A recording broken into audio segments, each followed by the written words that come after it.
Hola a todos, queridos hermanos y hermanas que nos acompañan esta tarde en este nuevo taller de pastoral. Nos da mucho gusto saludarles desde acá, desde el Seminario de Monterrey, y poder compartir este momento de reflexión que con mucho gusto hemos preparado para ustedes y que esperemos pues sea de mucho provecho para cada uno de ustedes. Hoy vamos a platicar sobre el tema de la multiforme acción eclesial. ¿Qué quiere decir esto? Vamos a partir un poquito de la idea de que todo lo que habla de la pastoral, el término pastoral hace referencia a todo lo que es la acción de la iglesia en el mundo. Y bueno, es un mundo que tiene muchas instancias y muchas maneras en las que nosotros como seres humanos y como miembros de la iglesia podemos hacernos presente y podemos participar. Al final de cuentas, esta acción de la iglesia será siempre impulsada e inspirada por el Espíritu Santo, que nos acompaña en todo momento para poder realizar en el aquí y el ahora la acción salvífica pues del proyecto de salvación de Dios para con todos nosotros.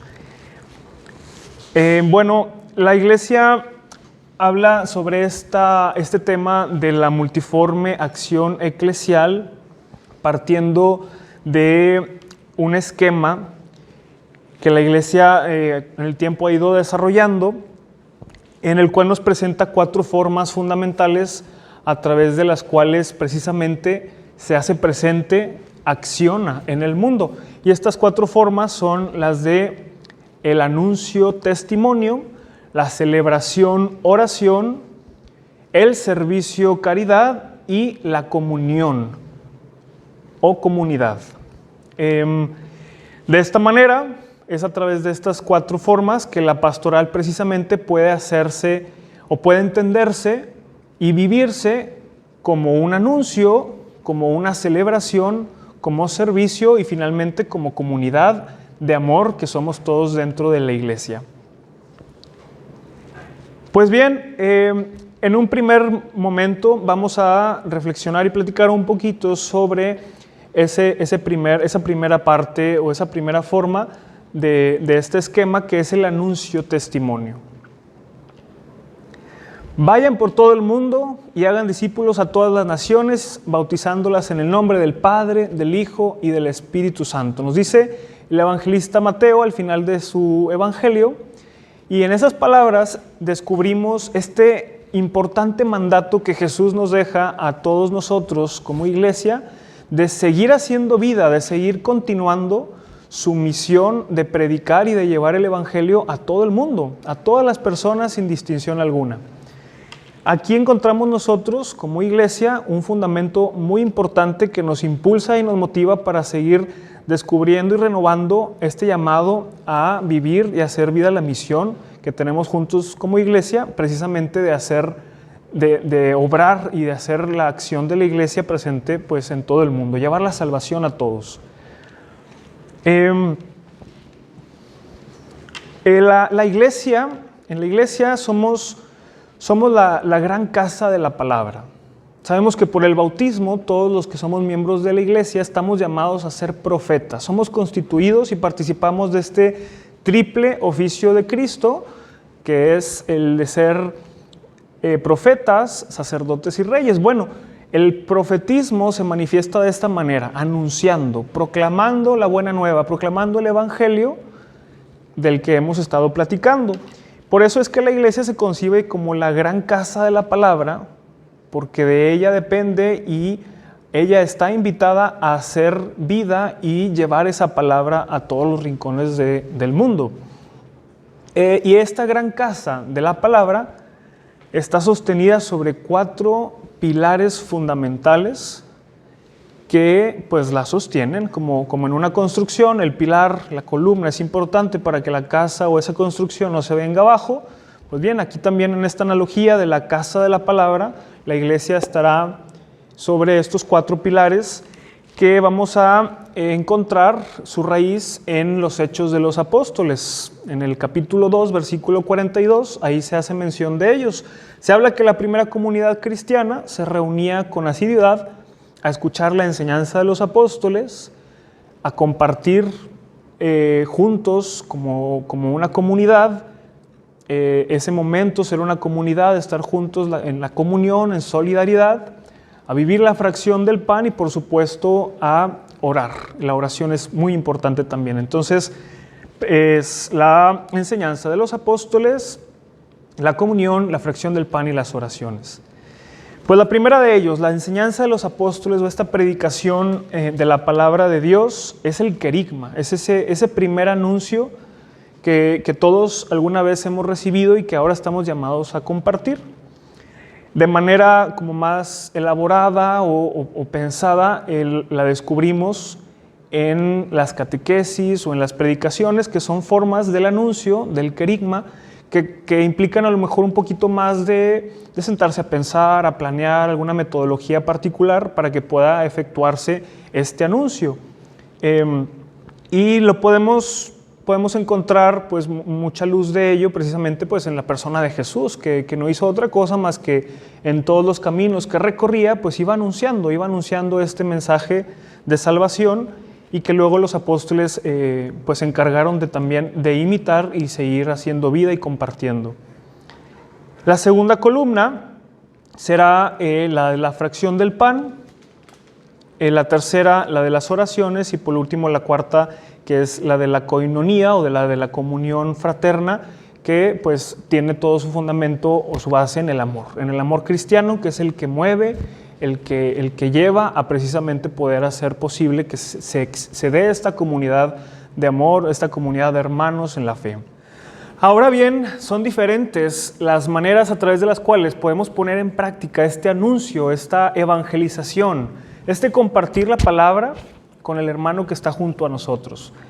Y vamos a encontrar, por una parte, las maneras que son un poco más como estructuradas, más elaboradas, que requieren de ponernos a pensar, de hacer algún plan, algún esquema que nos ayude como a pensar y a desarrollar de qué manera queremos llevar a cabo pues ese anuncio.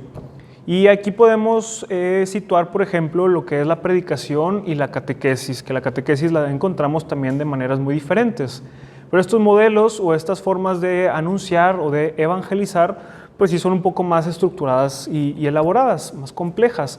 Pero también nos acompaña todos los días de nuestra vida otra manera de anunciar, que es el diálogo. Es una manera mucho más cotidiana, mucho más espontánea y que no requiere tanto de ponerse a pensar y de hacer un esquema y una estructura, sino que parte más de la experiencia personal, del corazón, de lo que cada uno lleva en su interior, y desde ahí se atreve uno y es capaz de poder compartir este mismo anuncio del que estamos platicando.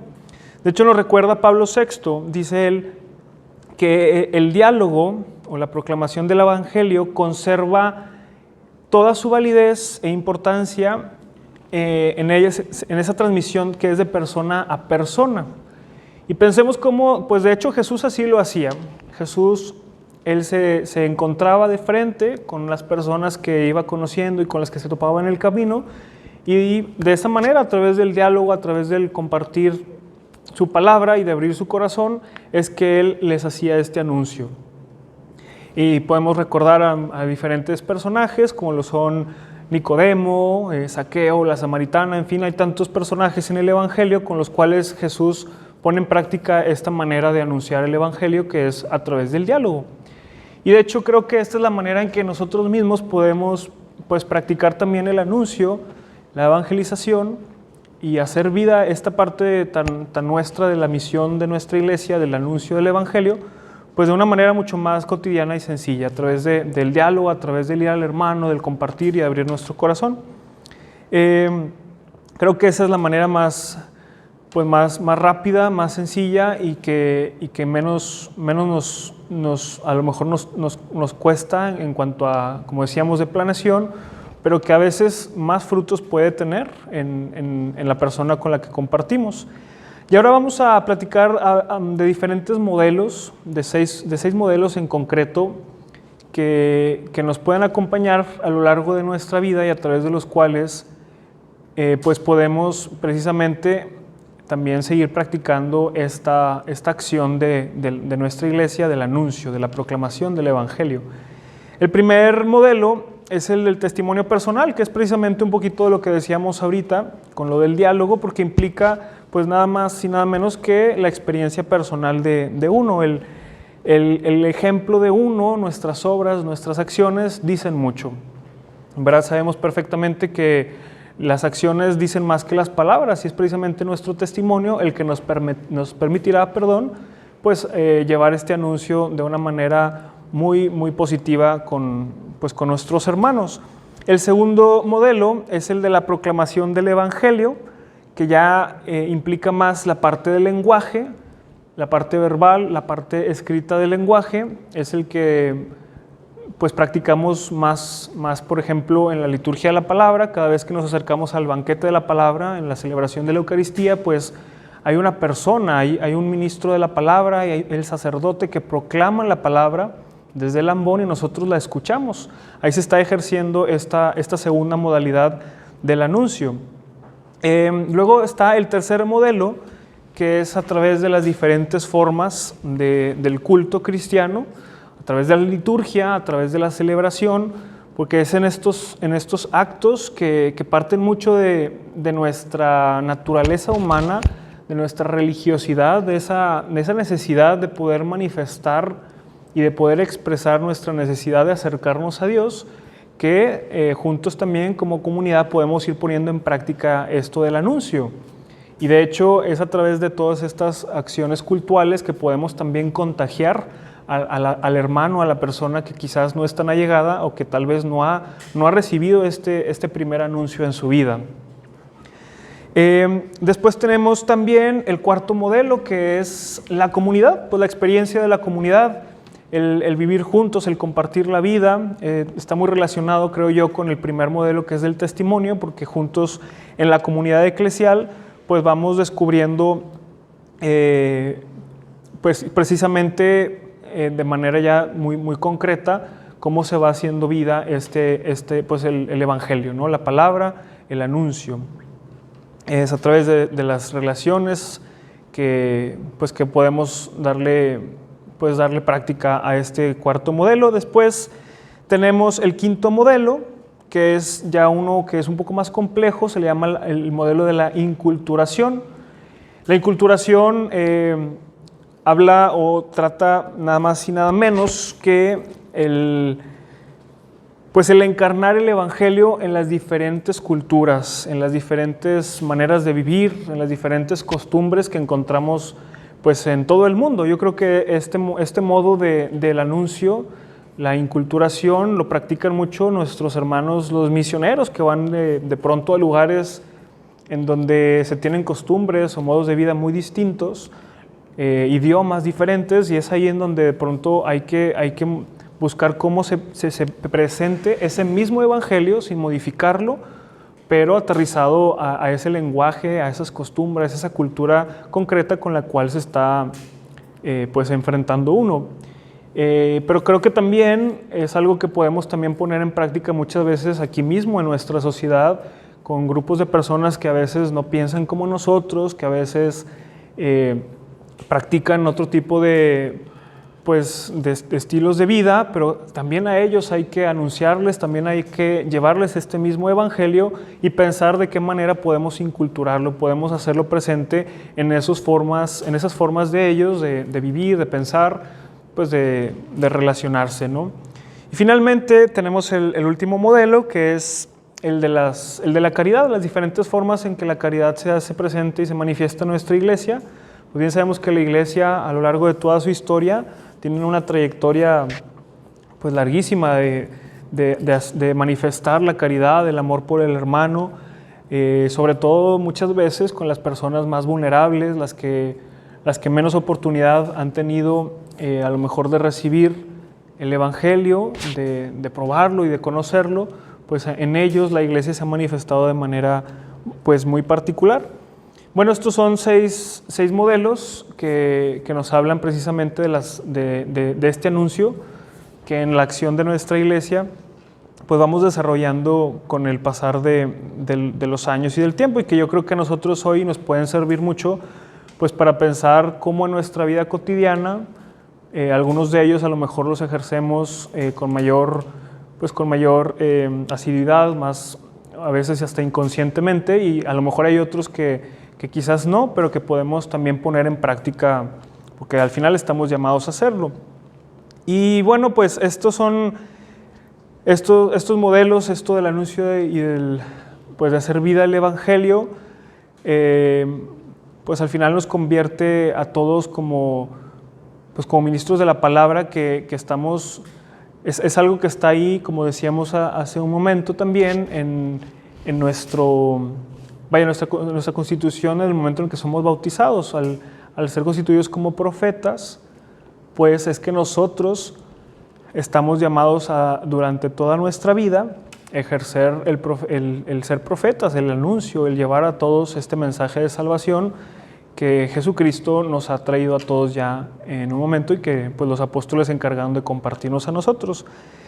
La vida del cristiano es a través de todos estos modelos que hemos un poquito platicado y mencionado, se convierte al final en un testimonio que es verdadero, que es fecundo y que deja sin duda sus frutos. Eso es importante, que siempre creamos que toda nuestra acción, por sencilla que sea o a veces muy compleja y elaborada, de verdad deja semillas que luego dan fruto en el corazón de nuestros hermanos. Esa es pues al final nuestra finalidad, nuestro objetivo, a lo que apuntamos en esta parte concreta del vivir nuestra misión de iglesia, pues del anuncio, del querigma, de llevar el primer anuncio a nuestros hermanos. En este segundo punto, celebración, oración, liturgia, quiero citar lo que dice la Sacrosanto Concilium número 10. Es la cumbre a la cual tiende la actividad de la iglesia y al mismo tiempo la fuente de donde emana toda su fuerza. Esto se refiere a que existe una estrecha relación entre liturgia y palabra, liturgia y fe, y liturgia y vida. No pueden ir separadas. Esto ayuda a que se compenetren y se pueda entender mejor esta liturgia que nosotros celebramos. Esto se refiere a que en Hechos de los Apóstoles se dice que se reunían para partir el pan, compartir la palabra y con esto hacían comunidad. Es un signo visible de la liturgia. Con esto es que conocemos cómo desde sus orígenes se buscaba el momento para santificar, el memorial del sacrificio del Señor. Mismo que estos apóstoles se reunían para compartir.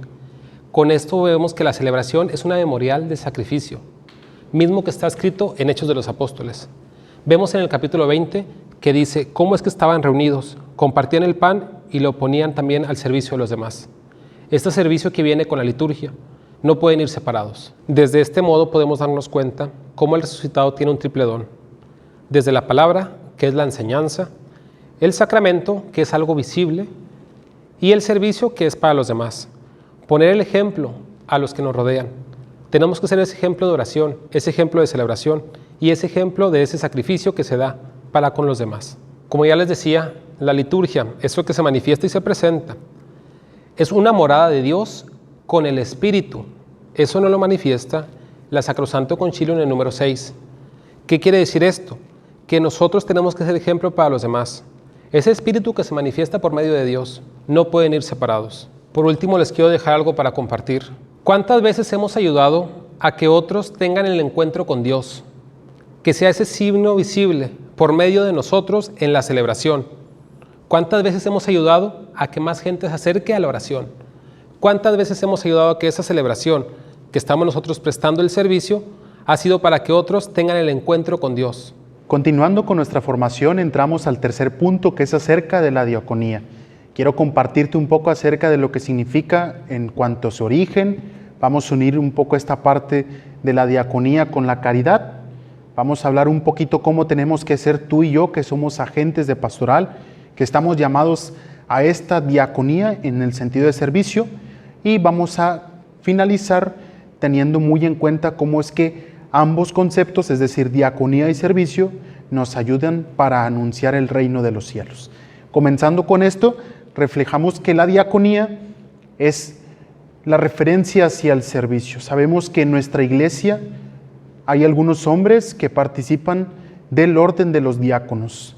Conocemos comúnmente que ellos son los servidores, pero la diaconía en cuanto a servicio no solamente aplica a ellos en cuanto al orden, sino que también es algo que debemos de vivir todos, porque nosotros estamos llamados a servir, estamos llamados a amar a los demás. Entonces vemos que la diaconía es algo importante en nuestra iglesia, pero aquí hay algo que hay que enfatizar.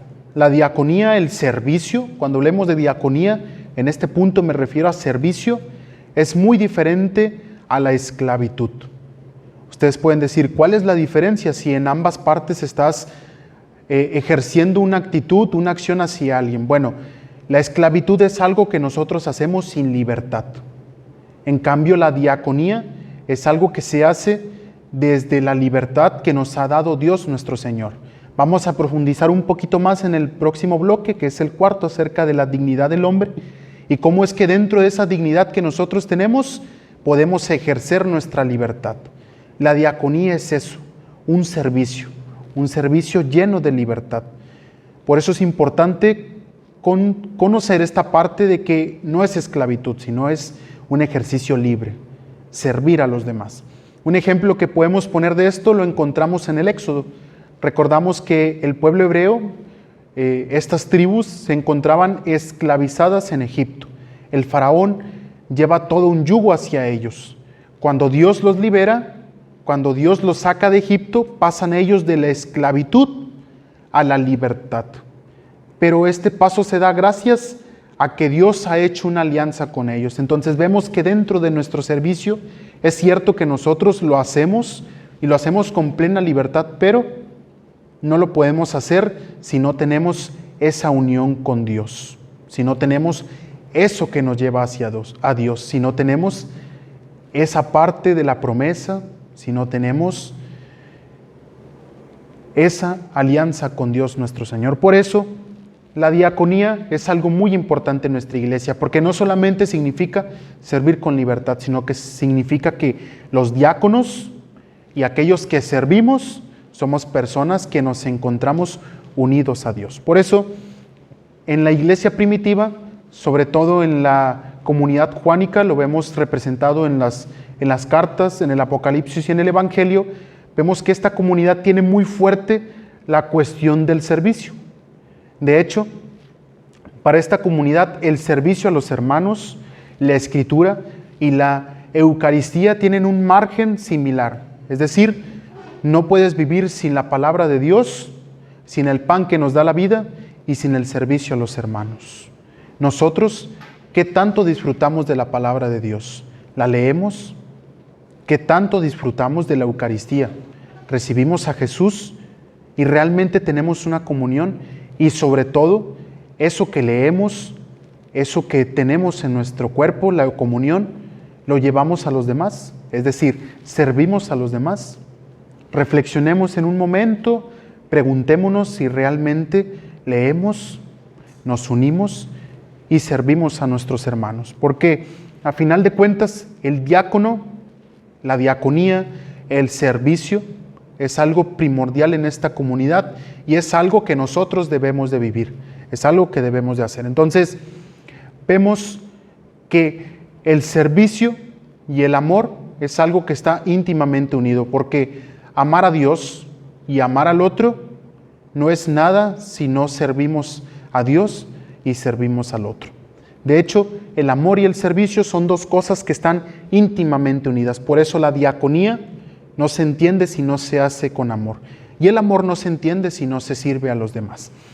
De hecho, nosotros debemos de comprender que el servicio no es algo como obligatorio, sino, como ya dijimos, es algo que nos lleva y que se debe de hacer con libertad. Si comprendemos el servicio como algo que es que tengo que ir a la iglesia, tengo que llevar la comunión, tengo que hacer esto y esto y esto y esto, lo comprendemos más como una obligación, estamos llevando nuestra mirada hacia un rumbo que no es el correcto. El amor y el servicio están unidos. Se sirve por amor y se ama a Dios, a los hermanos, en el servicio. Nosotros vemos que estas dos partes están unidas y que amando es como expresamos nuestro servicio. El amor no es una cuestión infértil, es decir, se notan los frutos gracias al servicio que nosotros damos. Por ejemplo, tenemos el ejemplo del mandatum. ¿Qué es eso? El mandamiento del amor. Nuestro Señor, cuando les dice ámense los unos a los otros, como yo los he amado, les pone el ejemplo. ¿Y con qué ejemplo los pone? Lavándole los pies. Nuestro Señor se hinca, se acerca a ellos, les lava los pies y les dice, así es como tienes que servir. Y sirviendo así es como amas a los hermanos. No se trata de enaltecer nuestro espíritu en el sentido de creernos más que los demás, sino se trata de enaltecernos mediante el servicio y el amor a los hermanos. Nuestro Señor Jesucristo nos muestra entonces que el amor encuentra su fertilidad, es decir, sus frutos, en el servicio a los demás. ¿Qué tanto nos humillamos no en cuanto que nos aplasten, sino en que buscamos llevar a Dios a los demás y enaltecer lo que somos en el servicio? ¿Qué tanto estamos sirviendo a los demás? ¿Qué tanto amamos a los demás? ¿Qué tanto nos hincamos, lavamos los pies de los hermanos y buscamos llevar nuestro encuentro hacia Dios? Ahora, llegamos a un punto muy importante. Los agentes de pastoral, las personas que reciben los ministerios laicales, los diáconos mismos, están llamados a formar su corazón. ¿Y cómo hay que tener nuestro corazón? Un corazón semejante al de Jesús. En el Evangelio de Juan vemos que el discípulo amado es aquel que se ha reclinado en el pecho de nuestro Señor. De modo que a estar en el pecho de nuestro Señor, lo que se refiere a ese pasaje es que ese discípulo ha conocido a Jesús, ha conocido el corazón de nuestro Señor. Y al conocer el corazón de nuestro Señor, da testimonio de aquello que conoce. Nosotros, para poder conocer a Dios, para poder servir y amar a los hermanos y a Dios mismo, primero hay que encontrarnos con Él. Primero hay que encontrarnos con Dios, que nos espera, como dice Lucas 15, con los brazos abiertos, para poder hacer un banquete a nosotros que estamos llamados a unirnos con Dios. Por eso sería bueno que te preguntes, ¿cómo está tu encuentro con Dios? Porque no se trata solamente de aquel momento querigmático, como lo vimos en la primera parte, sino se trata de ir renovando día tras día ese encuentro con Dios. Esa parte vocacional de decir todos los días a nuestro Señor, sí quiero. Así tiene que ser nuestro corazón.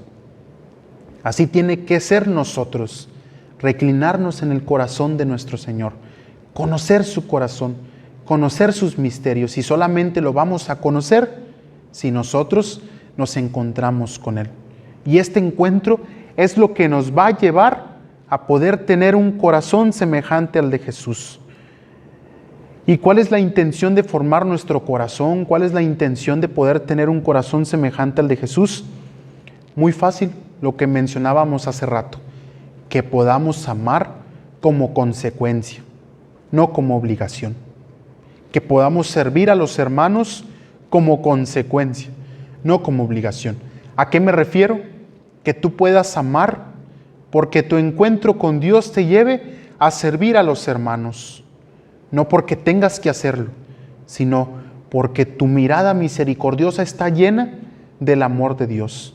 Un ejemplo claro de esto lo vemos en el Evangelio con el buen samaritano. El buen samaritano pasó enfrente de ese hombre que se encontraba lastimado por otras personas. ¿Y qué es lo que decide hacer?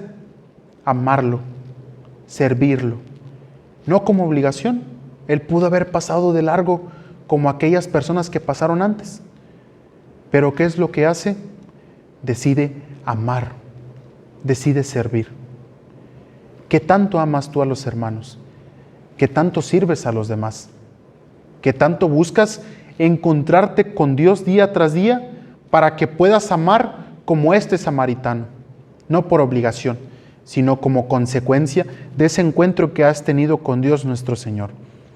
Así pues, vemos que nuestro corazón, es decir, el corazón del diácono, el corazón del servidor, tiene que ser un corazón semejante al de Jesús. Un corazón que olvida todo y solamente se preocupa por las cosas de Dios. Un corazón que busca amar al prójimo, cargarlo, curarlo y servirle porque lo ama inmensamente. ¿De qué se trata esta cuestión del servicio? ¿De qué se trata esta cuestión de la caridad? Para la Iglesia, la caridad lo es todo. ¿Cómo lo sabemos? Lo vemos en el Evangelio y en las cartas de Juan. El evangelista nos dice que Dios es amor. Sin la caridad, la Iglesia estaría caminando por senderos que lo llevarían más bien a cuestiones sociales. Sí lo tenemos, pero nosotros tenemos ese enfoque de Dios. Por eso, la caridad y el servicio no son nada también sin el reino de los cielos. Porque la caridad sin el reino de los cielos, sin la esperanza en el reino de los cielos, se convertiría solamente en un servicio más. Y el servicio sin el reino de los cielos se convertiría en una utopía, es decir, en un sueño, en algo que queremos que suceda. El reino de los cielos es fundamental. El reino de los cielos es la esperanza para saber que nuestro servicio y nuestro amor es necesario. ¿Necesario para qué? Para que nosotros podamos llegar a nuestra patria eterna, allá en nuestra habitación, a nuestra morada en el cielo. Por eso, la diaconía, el servicio, no es más que amar al otro, no es más que encontrarse con Dios y manifestarle mediante el servicio a los demás que Dios ha hecho maravillas con nosotros. Esa es la cuestión. Dar tu testimonio a los demás, manifestarle tu encuentro a los demás. Aquello que Dios ha hecho tan grande en tu corazón, manifestarlo a los demás para que los demás puedan encontrarse con Dios. Por eso servicio y amor están íntimamente unidos y solamente se obtienen si nos recostamos en el corazón de Jesús para transformar nuestro corazón a Él y poder así tener un corazón semejante al suyo para amar y servir como consecuencia. Por último, hay que recordar que el servicio es una manifestación de nuestra experiencia. Amamos al Padre y manifestamos lo que nosotros amamos. Por eso tenemos que tener un corazón semejante al de Jesús para poder manifestar esto. La diaconía y la caridad íntimamente unidas. Amamos, servimos en libertad, pero no es algo en lo que vamos solos. En este servicio que tú haces en tu parroquia, en los ministerios que se puedan recibir, hay que comprender siempre que no es porque nosotros la podemos, sino que es un don de Dios que recibimos. Y al ser un don de Dios es algo gratuito, no por nuestros méritos, no por nuestras fuerzas, sino por nuestro encuentro con Dios, no como recompensa, sino por la misericordia de Dios. Eso es lo que hay que manifestar, eso es lo que hay que llevar a los demás. Así hay que ir a las periferias, a manifestar que Dios ha hecho grandes maravillas en nosotros y que puede hacer grandes maravillas en ti y en los demás. Hola, bueno, ahora vamos a pasar a la cuarta parte, a la última sección. Vamos a hacer un poco de recuento de lo que hemos visto como para poder entender y cómo entender esta línea, este programa que se nos viene presentando en esta sesión. Primero recordar que tenemos que anunciar la palabra de Dios. Luego después tenemos que celebrar ese anuncio a través de la liturgia y de cómo esta celebración del anuncio nos va a llevar entonces a poner todo al servicio en la diaconía, como los medios pastorales, los dones que Dios nos ha dado, lo tenemos que poner al servicio. ¿Para qué? Para que este servicio nos lleve a unirnos, a vivir en comunión, a ser una comunidad, con el fin de seguir creando el reino de Dios aquí en la tierra, también para seguir formando una sola familia. Entonces, este cuarto punto trata de esto, de la koinonía, de la comunión. Entonces, lo primero que vamos a tratar es acerca de cómo el texto bíblico nos ilumina para poder entender mejor esto. Nosotros en el Génesis vemos cómo nosotros estamos hechos a imagen y semejanza de Dios.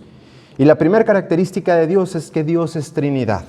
Es un Dios en tres personas que viven en relación, que son uno solo, un Dios. Y es así que nosotros, por ser creados a imagen y semejanza de Dios, nosotros también poseemos esa capacidad de relación. Nosotros somos relación. Y de hecho lo vemos desde el momento en el que nacemos. Somos de los pocos seres creados que necesitamos de otros seres para vivir. Si nosotros abandonamos a un niño recién nacido, muere. Está condenado a morir. A diferencia de otros animales, bueno, para la filosofía nosotros somos animales. Obviamente llega a la iglesia y purifica y santifica este concepto y somos hijos de Dios, pasamos a ser hijos de Dios. Pero para la filosofía somos considerados animales. Entonces, si vemos en otros seres que dan a luz, pues pueden incluso sobrevivir. Nosotros no, nosotros necesitamos de los demás. Para poder desarrollarnos bien necesitamos de los demás. Entonces, bueno, ahora vamos a agregarle otra característica de Dios. Como somos imagen y semejanza de Dios, pues también nos afecta la otra característica principal de Dios, que es amor. Entonces, esta capacidad de relacionarnos está emparejada con el amor.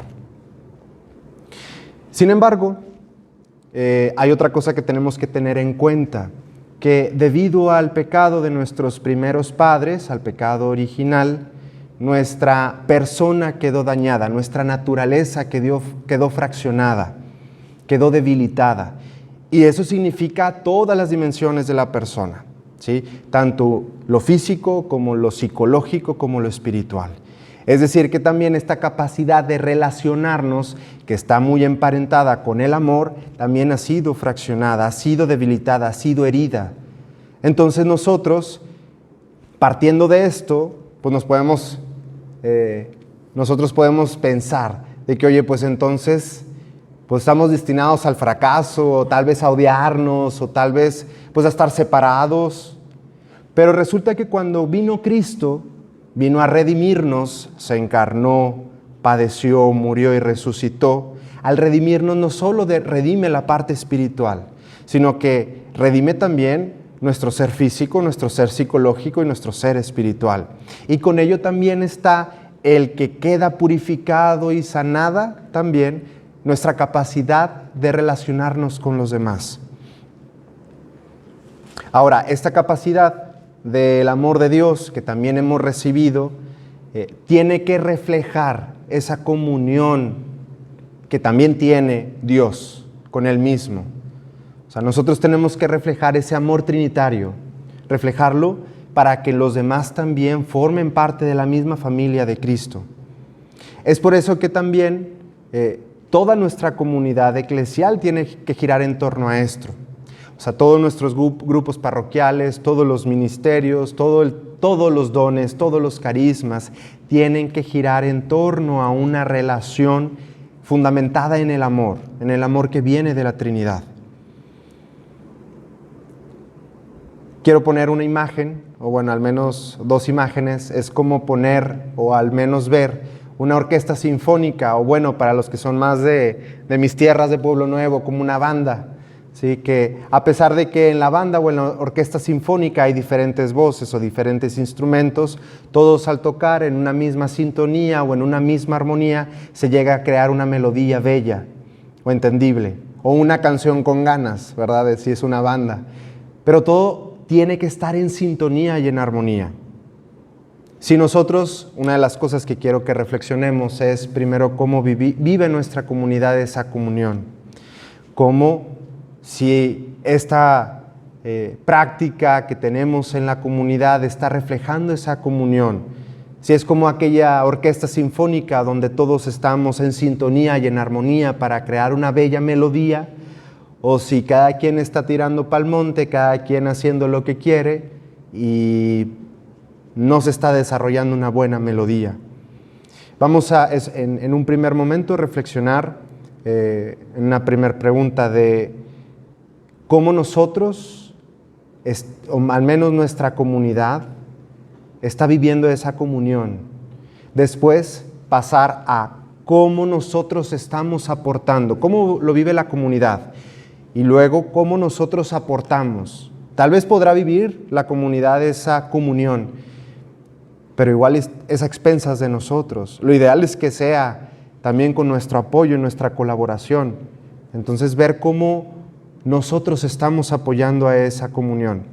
Y después de eso, de ver cómo nosotros apoyamos, ver cómo nosotros fomentamos en las personas que no forman parte de la comunidad.